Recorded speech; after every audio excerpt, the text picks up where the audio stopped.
Hello YouTube, comment nou ye, comment nou ye, comment nou ye, comment nou ye, comment nou ye, comment nou ye.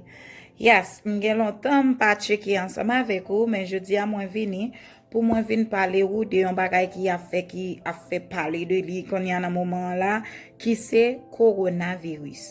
Coronavirus se yon virus ki pa nan jwet ansama avek ou. Depi ou pran li kapab tou yo. E kon yan nan faz kote li plus ka tou yo ke ou plus anvi.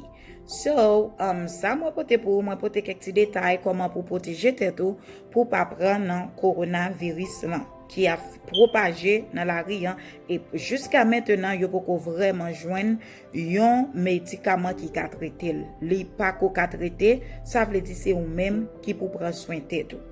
Mwen menm nan fin video wala mwen pral mette yon video pou montre koman meilleur fason, meilleur jan ou ka lave men.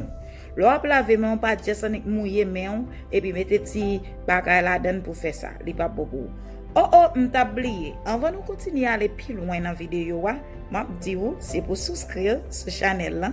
Ou va souscrire et puis abonner ensemble avec channel là et puis remettre channel là partager ensemble avec famille ou avec zami ou so yo capable de bon bagay que nous gen pour nous partager. Kounya ou ka wèm pas vraiment poster vidéo, c'est parce que m'attend yon moun mande pour parler de yon bagay. Puisque depuis ou regarder ou vle me parler de yon bagay, c'est de li m'a parler. OK?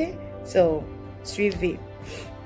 So, ça m'a dit ou de coronavirus là, c'est une maladie respiratoire, li frappe ou même genre avec une grippe. Ou commencer tousser et puis né ou a fait et sauce, longtemps il était connait le sauce, l'aime des petits, né on commencer à faire la rhume et puis ou senti ou enrhumé ou pas qu'à respirer.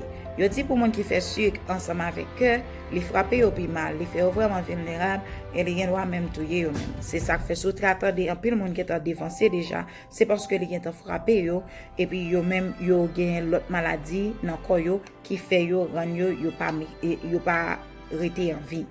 So qui ça m'a dit ou et faut gagner hand sanitizer la caillou, bagay qui pour laver main ou pour capable rete pour mon ka toujours ka rete fraîche. Bon, malgré bagay ça, je toujours laver même, toujours remen utiliser parce que li vraiment bon, li gon alcool là dedans qui ka tuer j'aime microbe. Et malgré ça, alcool qui a dedans li pas ka tuer tout j'aime microbe non. Mais li ka tuer j'aime microbe maladie coronavirus là.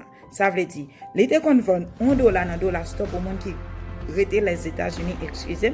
Pour monde qui rete les États-Unis, li te kon vend $1 dans dollar store. Mais quand y a là, moi cliquer dans Amazon, moi j'ai une petite bouteille comme ça presque dans $15 parce que nous yo vraiment battre pour protéger tête yo. Moi-même pour air là, moi te qu'on utiliser bagay pour les mon aller à la selle pour utiliser pour faire toilette la senti bon.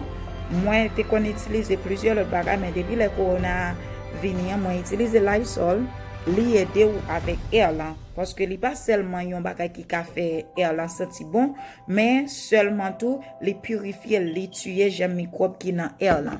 Also lo fin laver mais ou doit gen papier towel pour scier mais et ou connaît tout lo aller à la selle faut gen papier tout pour scier ou quoi ça m'a dit pas besoin détail ba ou.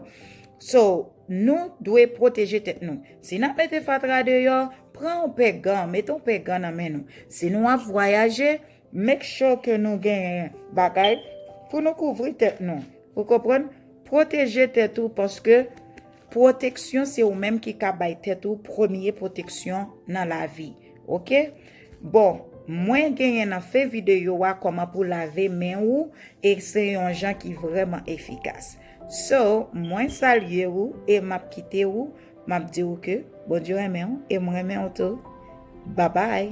Gardez reste vidéo pas oublier. Souscrire et partager et remettre. Bye.